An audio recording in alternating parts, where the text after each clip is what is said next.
Ibu serta saudara-saudari sekalian, kalau kita lihat jam, ini sudah jam 7 lewat semenit, Bapak Ibu saudara-saudari. Itu artinya kita akan mulai PRT kita pada kesempatan malam hari ini, di mana PRT kita dengan tema mengharapkan pemulihan Tuhan, dengan bacaan Alkitab yang diambil dari Mazmur 126. Sebelum kita mulai dengan doa yang nanti doa buka akan dipimpin oleh Pak Puji, kita akan mengangkat sebuah pujian yang merupakan lagu tema dari bulan keluarga kita pada edisi tahun 2024 ini, yaitu bertumbuh dalam kasih, akan menjadi pujian pembuka kita.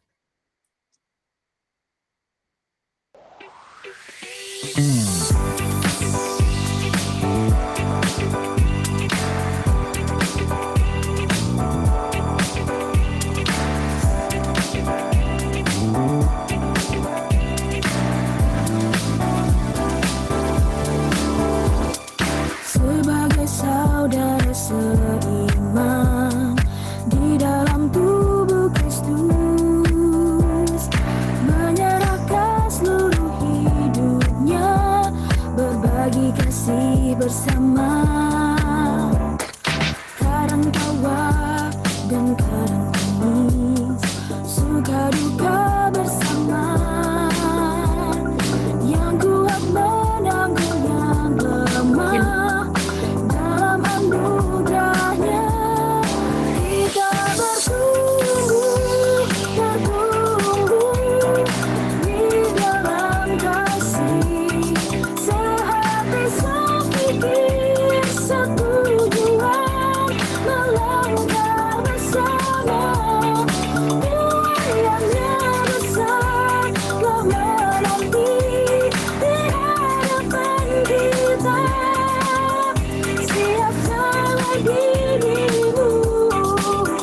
sampai hari esok, ya Tuhan dimuliakan melalui gerejanya.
Untuk doa buka saya serahkan kepada Pak Puji, dipersilakan. Baik, Bapak Ibu serta saudara-saudara yang dikasihi Tuhan, sebelum kita akan mendengarkan firman Tuhan yang akan disampaikan oleh Pak Sam, mari kita tundukkan kepala dan kita berdoa. Mari kita berdoa. Allah Bapa Surgawi, kami bersyukur dan berterima kasih setelah kami lalui sepanjang hari ini. Itu bukan karena kekuatan kami, itu bukan karena kemampuan kami, itu semata-mata karena kebaikan, kemurahan, anugerah yang Allah berikan kepada kami. Hingga pada malam hari ini Tuhan masih memberikan waktu, kesempatan buat kami untuk mendengarkan firman-Mu. Mari persiapkan hati kami, pikiran kami, dan bahkan saudara-saudara kami yang mendengar pada saat ini, Tuhan. Berkati setiap umat-Mu, anak-anak Tuhan yang ambil bagian, yang akan mendengarkan di dalamnya. Tuhan memberikan hikmat untuk Pak Sam yang akan memaparkan firman Allah Tuhan. Kami bersyukur Tuhan Yesus, lewat Rabu Inspiratif pada malam hari ini, mari Engkau siapkan hati kami, biarlah Engkau sendiri yang akan berkata-kata Tuhan. Ampuni akan segala dosa dan salah kami, dan kami siap mendengarkannya di dalam nama Tuhan Yesus Kristus. Amin. Amin. Terima kasih Pak Puji. Baik Bapak Ibu serta saudara-saudari sekalian, bacaan yang mendasari renungan kita pada kesempatan malam hari ini diambil dari Mazmur 126. Mazmur 126 ayat pertama sampai dengan ayat 6, yang memang 6 ayat berbunyi demikian. Nyanyian Zion. Ketika Tuhan memulihkan keadaan Sion, keadaan kita seperti orang yang bermimpi. Pada waktu itu mulut kita penuh dengan tawa dan lidah kita dengan sorak-sorai. Pada waktu itu dikatakan di antara bangsa-bangsa, Tuhan telah melakukan perbuatan besar kepada mereka. Tuhan telah melakukan perbuatan besar kepada kita. Maka kita bersukacita. Pulihkanlah keadaan kami ya Tuhan, seperti memulihkan batang air kering di tanah Negeb. Orang yang menabur dengan bercucuran air mata akan menuai dengan bersorak-sorai. Orang yang pergi dengan menangis sambil membawa kantong benih pasti pulang dengan sorak-sorai sambil membawa berkas-berkas gandumnya. Demikianlah pembacaan firman Tuhan. Yang berbahagia ialah setiap kita yang tidak hanya membaca, namun juga merenungkan dan memelihara dalam kehidupan keseharian. Bapak Ibu serta saudara-saudari sekarang bicara soal mengharapkan pemulihan, maka rasanya bicara pemulihan itu sesuatu yang sangat nyata dalam kehidupan keseharian kita. Sesuatu yang pasti kita butuhkan. Tidak hanya ketika kita dalam kondisi yang sakit, tapi dalam kondisi biasa-biasa pun kita membutuhkan pemulihan. Karena apa? Karena kehidupan kita tidak akan pernah lepas dari yang namanya sakit penyakit, tidak akan pernah lepas dari yang namanya kekecewaan, tidak akan pernah lepas dari yang namanya boleh dikatakan sesuatu yang mendukakan hati kita, begitu ya. Di luar dugaan harusnya bagaimana, tetapi kenyataannya tidak seperti yang diimpikan. Sesuatu yang nyata, real, dan menjadi konteks keseharian. Oleh karena itu, selalu kalau ketika kita bicara pemulihan, tidak hanya orang sakit yang membutuhkan pemulihan, orang sehat pun membutuhkan pemulihan. Karena apa? Karena bisa jadi dalam kehidupannya, satu sisi hidupnya dia sehat. Misalkan katakanlah fisiknya sehat. Tapi bagaimana dengan kesehatan yang lain? Contoh sederhana zaman sekarang Bapak Ibu sedang menggema yang namanya kesehatan mental. Ya, supaya orang-orang tidak mental, maka mentalnya harus dipelihara kesehatannya. Mentalnya sehat, belum tentu fisiknya sehat. Fisik dan mentalnya sehat, belum tentu pikirannya sehat. Pikiran, fisik, mental sehat, belum tentu hatinya sehat. Kalau hatinya sehat, belum tentu imannya sehat. Nah, ini yang menjadi kehidupan kita. Makanya Bapak Ibu, tidak ada orang yang 100% sehat dalam kehidupan ini. Setiap orang, setiap hari, setiap saat, setiap waktu pasti membutuhkan pemulihan. Bagian ini juga yang dikatakan dalam bacaan kita ketika kita melihat Mazmur 126. Mazmur ini Bapak Ibu saudara-saudari merupakan mazmur yang menjadi kumpulan yang dikatakan sebagai nyanyian ziarah. Ya. Tidak diketahui kalau kita melihat mazmur kita, tidak diketahui siapa yang menggubah mazmur ini. Ya. Karena kitab Mazmur, kalau kita ingat waktu itu kita pernah bahas, kitab Mazmur itu adalah kitab yang pengarangnya sangat banyak, sampai orang yang tidak dikenal pun ada yang mengarang di sana. Orang yang dikatakan sebagai NN, no name, gitu ya. Nah, di dalam bagian ini, Mazmur Ziarah ini adalah sebuah mazmur yang dinyanyikan, kalau Mazmur 126 ini dilantunkan ketika bangsa Israel itu dalam perjalanan menuju Yerusalem untuk berbakti pada hari-hari besar, gitu ya.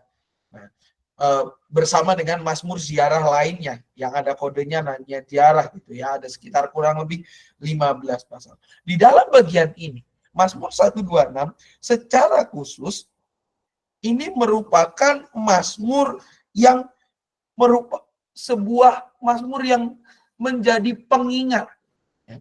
Mengingatkan bangsa Israel. Mengingatkan untuk apa? Mengingatkan bangsa Israel akan apa yang mereka alami. Ya. Dalam bagian ini, ketika secara khusus dikatakan ketika Tuhan memulihkan keadaan Sion. Sion ini kan konotasinya adalah daerah Israel. Makanya Sion, ketika Tuhan memulihkan keadaan Sion ini, sebuah kondisi yang diimpikan oleh bangsa Israel ketika mereka berada di dalam pembuangan atau bahkan di dalam sesuatu yang tidak menyenangkan. Ketika Tuhan memulihkan keadaan Sion, keadaan kita seperti orang yang bermimpi. Mengapa dikatakan seperti orang yang bermimpi? Karena pada saat itu Bapak Ibu ketika bicara pembuangan, maka bangsa Israel sudah tidak lagi bisa berharap dia kembali ke tanah asalnya. Mereka sudah tidak lagi punya pikiran apakah mereka akan kembali seperti dulu atau akan terus seperti ini. Oleh karena itu dikatakan, ketika dikatakan keadaan kita seperti orang yang bermimpi, maka hal itu menggambarkan bahwa pemulihan Sion adalah sebuah hal yang tidak pernah diperkirakan sebelum, tidak terbayangkan sebelumnya. Pada waktu itu mulut kita penuh dengan tawa, lidah kita dengan sorak-sorai. Dikatakan di antara bangsa-bangsa, Tuhan telah melakukan perbuatan besar kepada mereka. Tuhan telah melakukan perbuatan besar kepada kita, maka kita bersuka. Ini menjadi sebuah gambaran di mana ketika Tuhan memulihkan Israel, Tuhan mempersekutukan kembali Israel, maka keadaannya itu sangatlah bahagia. Lebih-lebih daripada zaman dulunya. Karena para penafsir mengatakan Mazmur ini kemungkinan ditulis pada saat bangsa Israel sedang berada di Babel. Kurang lebih tahun 538 sebelum Masehi. Ketika mereka berada di pembuangan. Makanya dalam sebagai orang yang merasa terbuang, mereka tidak lagi berharap apakah saya bisa pulang kampung atau tidak. Karena apa? Sudah tidak ada lagi pemimpin. Kalau Tuhan memulihkan, maka ini akan menjadi sesuatu yang besar. Dan ketika Mazmur ini diwartakan, maka sebenarnya bangsa Israel pada saat itu sedang dalam kondisi yang tidak baik. Alias mereka dalam pembuangan. Ini dinyatakan di ayat 4 sampai dengan ayat 6. Dikatakan di ayat 4, pulihkanlah keadaan kami ya Tuhan. Sebuah clue yang menunjukkan bahwa bangsa Israel pada saat itu sedang tidak baik-baik saja. Bahwa mereka sedang sakit, mereka sedang tidak pulih. Pulihkanlah keadaan kami seperti memulihkan batang air kering di tanah Negeb. Dengan keyakinan di ayat 5 sampai dengan 6. Orang yang menabur dengan bercucuran air mata akan menuai dengan bersorak-sorai. Orang yang pergi dengan menangis pasti pulang dengan sorak-sorai sambil membawa berkas-berkas gandumnya. Sebuah pengharapan akan pemulihan Israel, di mana ketika mereka berpulih, mereka akan merasa sangat sukacita. Karena apa? Karena tangisan mereka yang selama ini mereka rasakan akan dituai dengan sorak-sorai. Sebuah hal yang mereka pada saat yang mereka rasakan saat ini, sakit yang mereka rasakan. Ketika pemulihan Tuhan terjadi, maka sakit itu akan hilang dan mereka akan bersukacita. Pulang dengan sorak-sorai sambil membawa berkas-berkas gandumnya. Nah, apa yang mau dikatakan kepada kita lewat Mazmur ini? Bapak Ibu serta saudara-saudara sekalian, yang hendak dikatakan kepada kita lewat Mazmur ini adalah jangan pernah berhenti untuk berharap kepada Tuhan. Kapan pemulihan Israel itu terasa? Kalau kita lihat sampai zaman Tuhan Yesus, pemulihan Israel itu tidak terjadi. Ketika bangsa Israel pada saat perang dunia mereka pulang ke tanah airnya pun sebenarnya tidak sepenuhnya pulih. Karena sampai hari ini mereka masih merasa, kalau bicara ke pemulihan Israel, maka mereka masih merasa sampai hari ini belum pulih. Karena apa? Karena mereka memimpikan, bangsa Yahudi itu memimpikan teritori Israel pada masa pemerintahan Daud dan Salomo. Itu yang dikatakan Israel pulih. Jadi penaklukannya luar biasa. Apakah mereka pulih sampai hari ini? Belum. Sampai hari ini belum pulih. Bahkan justru yang terjadi apa? Yang terjadi adalah relasi antar bangsa yang tidak baik. Permusuhan, ya. Ya orang bisa bilang gitu ya, wah itu kan di Alkitab dikatakan begini dan begini. Tetapi kalau sudah bicara tentang hak asasi orang, bahwa setiap orang memiliki hak untuk hidup, dan itu pun diatur di dalam kekristenan, bukankah itu sebenarnya membunuh sesama ketika kita membahas perang yang ada di Timur Tengah atau bahkan perang di negara-negara lain? Nah, oleh karena itu Bapak Ibu, Mazmur ini hendak mengatakan kepada kita bahwa ketika kita berbicara pengharapan akan pemulihan kepada, maka sebenarnya itu adalah pengharapan yang terus berjalan. Pengharapan yang tidak usai, tidak satu kali jadi, melainkan sebuah proses yang terjadi sepanjang kehidupan kita. Dan menjaga pengharapan di dalam karya pemulihan Tuhan di tengah berbagai beban dan pergumulan hidup yang sedang kita hadapi dan kita jalani, itu adalah sesuatu yang penting. Karena apa? Karena kalau kita berharap pemulihan di dalam manusia, maka kita akan kecewa. Tapi pengharapan di dalam Tuhan itu tidak akan mengecewakan. Pengharapan di dalam Tuhan, dikatakan kalau kita mengacu pada bagian Mazmur yang tadi kita baca, pengharapan yang akan mengubahkan air mata menjadi tuayan yang sorak-sorai, mengubahkan tangisan menjadi sebuah sorakan sorak-sorai, bahkan sambil membawa berkas-berkas karunia. Firman ini mengajak kita di tengah segala kesulitan hidup yang kita alami saat ini, baik karena kondisi ekonomi atau bahkan karena kegelisahan apapun, untuk terus menjaga pengharapan di dalam Tuhan. Pengharapan akan pemulihan sejati yang berasal daripada Tuhan saja. Sebab apa? Sebab ketika kita berharap akan karya pemulihan Tuhan, kita akan disadarkan bahwa sebenarnya karya pemulihan Tuhan itu telah, sedang, dan akan terus terjadi sepanjang kehidupan kita. Loh, kok bisa begitu? Karena karya pemulihan Tuhan itu menolong kita untuk mampu bersyukur dalam segala kondisi kehidupan kita. Memampukan kita untuk tetap bersuka cita. Bersuka cita dalam segala kesulitan hidup yang kita jalani. Dan bersuka cita itu Bapak Ibu jauh lebih di atas daripada berbahagia. Karena kalau berbahagia itu bisa hilang karena satu dan kondisi. Tapi sukacita itu menolong kita untuk mampu terus bersorak-sorai memuji Tuhan dalam segala himpitan hidup. Bagaimana caranya kita bisa terus mengharapkan pemulihan Tuhan yang menolong kita untuk bersukacita di dalam kehidupan? Satu caranya Bapak Ibu, dengan mau berfokus pada Tuhan. Berfokus pada Tuhan, tidak fokus pada diri sendiri, tidak mementingkan diri sendiri, tidak mengarahkan untuk keuntungan diri sendiri, tetapi mengarahkan hidup kita untuk kemuliaan nama Tuhan. Berfokus pada harta kita yang ada di atas, bukan yang di dunia ini. Mengarahkan diri kita untuk kemuliaan nama Tuhan, bukan untuk kepentingan diri sendiri atau kepentingan kelompok sendiri, melainkan untuk kepentingan bersama, kepentingan yang menggambarkan kemuliaan nama Tuhan. Dengan demikian, kita bisa terus menjalani hidup yang berpengharapan akan karya pemulihan Tuhan yang terus terjadi, bahkan sedang terjadi, dan akan terus menaungi kehidupan kita dari sekarang sampai selama-lamanya. Tuhan menolong dan memberkati kita. Amin. Saat teduh sejenak bagi kita sekalian.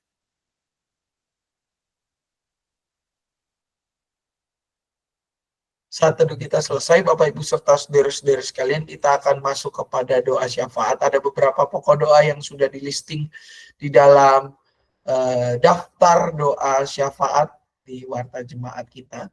Dan mungkin tambahannya juga untuk kegiatan bulan keluarga, persiapan kegiatan Natal, dan kegiatan-kegiatan lainnya. Barangkali Bapak Ibu Saudara-saudari ada yang mau memberikan tambahan selain daripada yang tertera di dalam layar Bapak Ibu Saudara-saudari semua. Silakan. Ada tambahan untuk doa syafaat?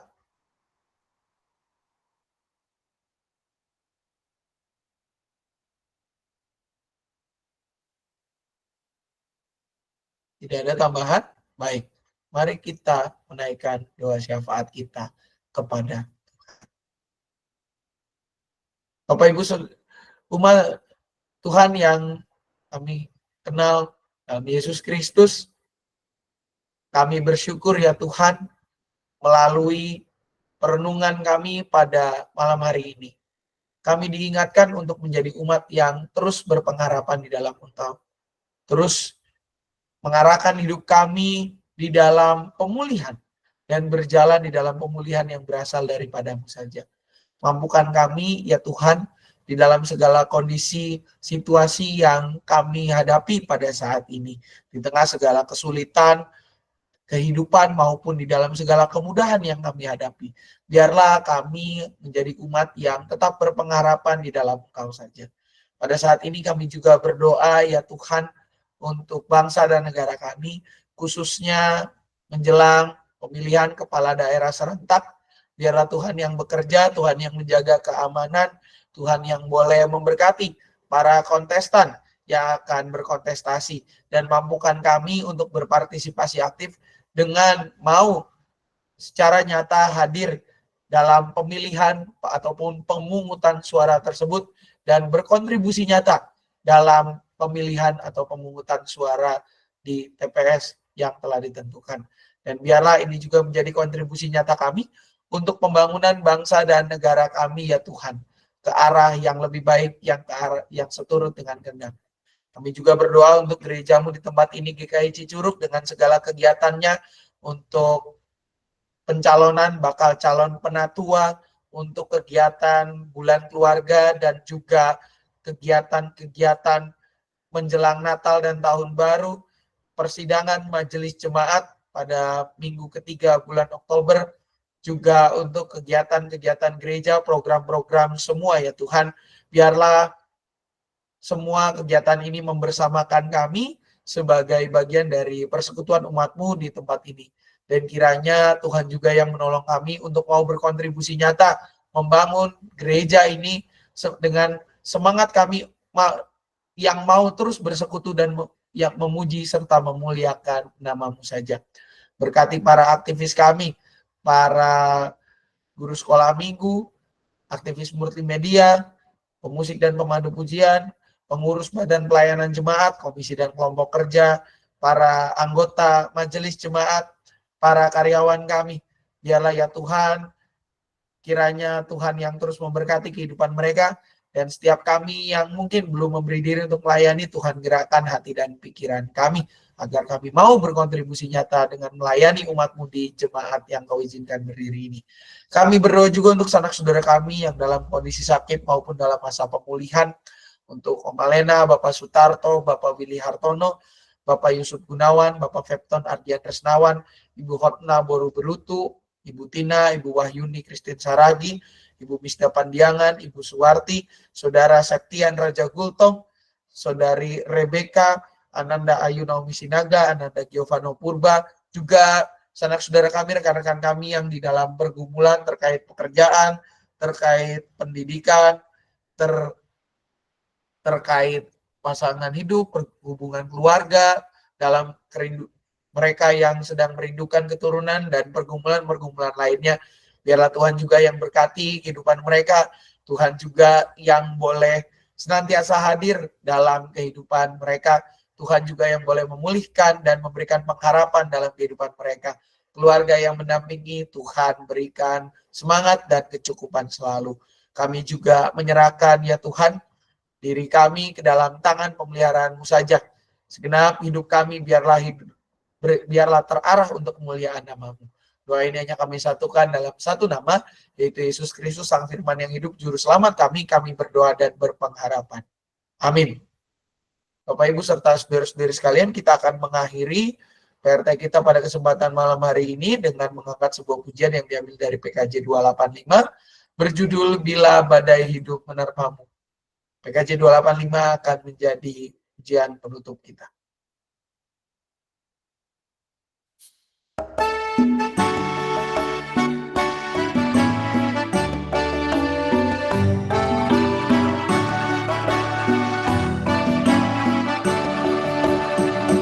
Bila badai hidup menerpamu dan cobaan pun datang mengganggu, ada satu janji harapanmu, ya janji Tuhanmu pegang teguh. Ia gunung-gunung beranjak serta bukit-bukit bergoncang, kasih dan setia dari Tuhan dan melindungimu tetap teguh. Pegang selalu janji Tuhan, jangan lepaskan walau siang atau malam, hanyalah takut atau bimbang, Tuhanlah pemilik hidupku.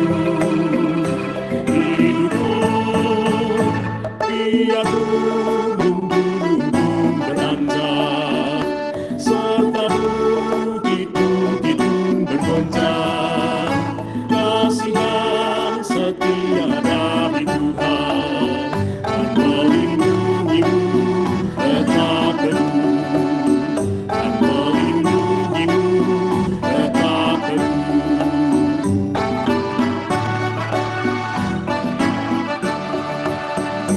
Bila badai hidup menerpamu dan cobaan pun datang mengganggu, hanya satu janji harapanmu, ya janji Tuhanmu pegang teguh. Biar gunung-gunung beranjak serta bukit-bukit pun bergoncang, kasih dan setia dari Tuhan dan melindungimu tetap teguh. Pegang selalu janji Tuhan, jangan lepaskan walau siang atau malam, hanyalah takut atau bimbang, Tuhanlah pemilik hidupku. Ia gunung-gunung beranjak serta bukit-bukit pun bergoncang, kasih dan setia dari Tuhan dan melindungimu tetap teguh, dan melindungimu tetap teguh.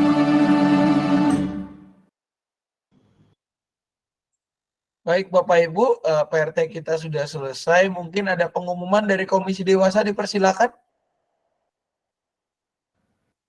Baik, terima kasih Pak Pendeta Samuel. Selamat malam Bapak Ibu dari Komisi Dewasa. Pengumumannya untuk PRT onsite pada tanggal 6 November mendatang akan diadakan di rumah keluarga Bapak Edi Saputra Tarigan yang beralamat di Alam Berkah Cicatih. Mungkin hanya itu dulu Pak Sam untuk pengumumannya. Jadi sekali lagi PRT onsite tanggal 6 akan diadakan di rumah keluarga Bapak Edi Tarigan di Alam Berkah Cicatih. Terima kasih Pak Sam. Siap, sama-sama Pak David Cambotan. Ada tambahan lagi Bapak Ibu mungkin? Ada ya? Oke, baik. Dari panitia Bulan Keluarga, Bapak Ibu lombanya banyak. Ya, ada beberapa kegiatan untuk minggu-minggu yang akan datang. Yang pertama ada pencatatan sipil massal bagi Bapak Ibu yang ini pencatatan sipil massal berarti sudah pernikahannya sudah diberkati, diteguhkan dan diberkati di gereja. Masih cuma akta gereja, tapi di kakaknya itu tulisannya, kalau kakak baru ya, tulisannya adalah kawin tidak tercatat. Nah, ini kesempatannya untuk segenap anggota jemaat GKI Cicurug yang di kartu keluarganya masih tulisannya kawin tidak tercatat. Monggo memanfaatkan kesempatan ini karena cuman dibuka seminggu ini, minggu depan sudah di close kalau nggak salah. Cuman seminggu ini dibuka, daftar secepatnya. Silakan Bapak Ibu mengontak ya, tuh cuma sampai 13 Oktober mengontak beberapa nama di bawah ini, ada 4 ya, Bapak Ibu Ismandri, Ibu Sri Haryati, Penatua Retno Yuningsi, dan Bapak Sugianto. Silakan Bapak Ibu mengontak untuk pencatatan sipil massal ini dengan syarat-syarat yang tertera berikut. Hanya untuk anggota jemaat GKI Cicurug ya Bapak Ibu. Jadi setiap anggota jemaat GKI Cicurug mohon memanfaatkan kesempatan ini. Karena kesempatan yang baik ini tidak datang 2 kali. Begitu ya. Nah, ini yang pertama bisa dilihat di sini Bapak Ibu Saudara-saudara, dia punya ininya. Lalu yang kedua, lomba. Yang pertama yang suka nyanyi dan suka bermedia sosial. Ada lomba. Yang pertama adalah lomba cover lagu tema ya. Nanti bisa direkam dalam bentuk video, videonya kalau bisa videonya direkam. Nah, ini ya, posisi landscape, durasi maksimal 3 menit gitu ya. Untuk pesertanya, jumlah pesertanya karena ini bersifat lomba cover keluarga, jadi tidak dibatasi ya. Kalau sekeluarga isinya cuma 2 orang atau mungkin tinggal 1 orang, misalkan ya tidak apa-apa. Yang penting temanya, lagu temanya tadi sudah diputar di awal, cover lagu yang itu. Begitu ya. Kalau keluarga, Pak, keluarganya lebih dari 5 orang, ya silakan, monggo. Yang penting satu, posisinya landscape, durasi maksimal 3 menit, nanti videonya bisa dikumpulkan lewat WhatsApp kepada Pendeta Samuel. Nah, itu Pendeta Samuel yang mana Bapak Ibu bisa cari sendiri ya, orangnya yang mana gitu ya. Nah, ini kalau ada pertanyaan juga bisa menghubungi Pendeta Samuel, tinggal cari aja orangnya yang mana gitu, gampang ditemuinnya gitu ya. Nah, maksimal dikumpulkan tanggal 20 Oktober pukul 11.00. Untuk penilaiannya Bapak Ibu, penilaian berdasarkan like, karena nanti dalam kurun waktu 20 Oktober sampai kurang lebih tanggal 26 itu akan dipost di media sosial GKI Cicurug setiap videonya ya. Nanti penilaiannya adalah by like. Like yang terbanyak atau love yang terbanyak dialah yang menjadi juaranya. Lalu itu yang lomba cover video ya. Lalu yang lomba potret juga sama ya. Ini by like semua. Ditutup tanggal 20 pengumpulan video fotonya, potret keluarga menangkap momen indah dalam kehangatan keluarga. Pesertanya mau banyak mau sedikit terserah, sesuaikan dengan jumlah keluarga saudara ya. Yang belum berkeluarga ya sendiri tidak masalah begitu ya, karena belum berkeluarga. Mau sama dengan orang tuanya boleh ya. Nah, soft file dalam posisi landscape tolong dikirim kepada melalui WhatsApp juga kepada yang namanya Pendeta Samuel ya. Nanti Bapak Ibu cari sendiri orangnya yang mana. Maksimal tanggal 20 Oktober jam 11 malam. Lebih daripada 20 Oktober sudah tidak diterima untuk video fotonya. Foto dan video sama-sama 20 Oktober. Nanti akan di-upload di media sosial GKI Cicurug. Pantengin media sosial GKI Cicurug Bapak Ibu, YouTube, Facebook maupun Instagram. Jangan lupa di-follow, jangan lupa di-subscribe atau subrek namanya. Jangan lupa di-like gitu ya. Penilaiannya gimana? Like yang paling banyak. Like yang terbanyak ditentukannya itu paling terakhir tanggal kan kita mulai post tanggal 20, maka penilaian paling akhir adalah like yang dihitung pada tanggal 26 Oktober sekitar jam 11 malam gitu ya, jam 11 malam. Kalau lebih dari jam 11 malam kesian, besok mau ibadah ya. Like yang terbanyak itu yang akan menang. Nah, untuk minggu ini Bapak Ibu Saudara-saudari ada pemeriksaan pap smear ini ya. Silakan Bapak Ibu menghubungi ke Ibu Heni atau Ibu Resmina Pasaribu sebenarnya namanya, dan Ibu Kristina Yusuf ya. Di mana pemeriksaannya? Di ruang bawah sana itu, ruang pemeriksaan kesehatan. Lalu juga ada lomba 2 ya. Yang pertama adalah cerdas cermat Alkitab dan yang kedua adalah make up istri. Ini lombanya per wilayah, khususnya yang make up istri, setiap wilayah wajib mengirimkan wakilnya, maksimal 2 keluarga per wilayah untuk make up istri. Cerdas cermat Alkitab boleh lebih dari 2 per wilayah. Ya, mulainya sekitar jam 10.30 atau setelah kebaktian kedua. Lombanya seru, hadiah yang menarik menunggu Bapak Ibu Saudara-saudari. Silakan daftar lewat wilayah masing-masing dan berkoordinasi dengan wilayahnya. Ya, ingat temanya kita menjadi keluarga yang bertumbuh dan berdampak dalam pelayanan. Lalu Bapak Ibu yang terakhir adalah mengingatkan bagi segenap orang tua calon baptis, ada percakapan bagi orang tua calon baptis pada tanggal 13 Oktober yang akan datang setelah KU2. Ya, nanti infonya disusulkan di dalam grup WA baptis anak. Ya. Itu saja mungkin Bapak Ibu pengumumannya. Jangan lupa untuk minggu depan kita ada bincang sersan. Ya, bincang sersan minggu depan di mana kita akan membahas yang namanya kitab pengkhotbah. Sebuah kitab yang terkenal dengan kata kitab sia-sia. Karena apa? Karena kata sia-sia banyak sekali dipakai di kitab pengkhotbah ini. Tetapi apakah betul itu sia-sia maksudnya? Nah, itu akan kita coba gali di minggu depan. Karena sebenarnya ya nggak sia-sia juga artinya. Artinya apa? Nah, nanti kita akan bahas di minggu depan jam 7 malam. Jangan lupa Bapak Ibu, kita akan membahas kitab pengkhotbah. Apakah betul itu kitab yang penuh dengan sia-sia, kitab yang sia-sia, atau kitab yang apa? Nah, minggu depan kita akan bahas jam 7 malam. Demikian untuk pengumuman pada kesempatan malam hari ini. Terima kasih atas partisipasi Bapak Ibu semua. Selamat malam, selamat melanjutkan aktivitas. Tuhan Yesus memberkati. Malam Pak Sam, selamat malam Bapak Ibu semua. Tuhan Yesus berkati. Sugeng dalu para sederek, Gusti Yesus amberkati. Amin. Sugeng dalu.